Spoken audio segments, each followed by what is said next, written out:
पशुपतिनाथ मन्दिर आस्था, वास्तुकला र सभ्यताको जीवन्त धरोहर। नेपालको राजधानी काठमाडौँको मुटुमा बागमती नदीको पावन तटमा अवस्थित पशुपतिनाथ मन्दिर केवल एक धार्मिक स्थल मात्र नभएर हिन्दू सभ्यता, कला र अध्यात्मको एक अनुपम केन्द्र हो।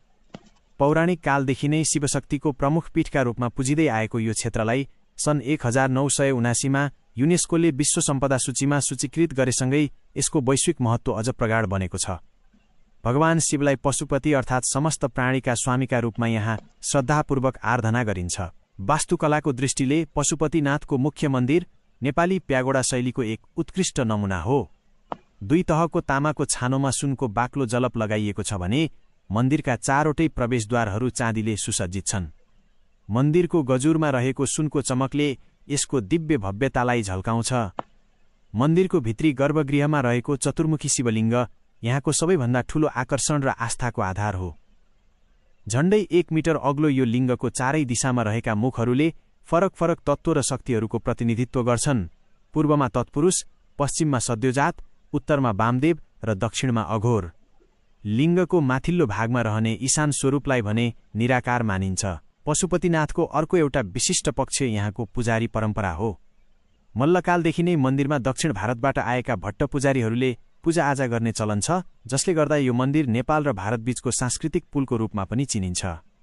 पुजारीहरूलाई सहयोग गर्न र मन्दिरको आन्तरिक व्यवस्थापन मिलाउन स्थानीय भण्डारीहरूको महत्त्वपूर्ण भूमिका रहँदै आएको छ।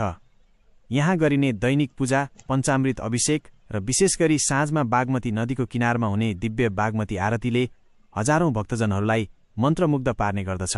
ऐतिहासिक र सांस्कृतिक रूपमा पनि यो क्षेत्र निकै समृद्ध छ। लिच्छवी राजा सुपुष्पदेवले यसको निर्माण गराएको विश्वास गरिए तापनि पशुपतिनाथको उत्पत्ति र अस्तित्व सृष्टिको प्रारम्भसँगै जोडिएको पौराणिक मान्यता छ।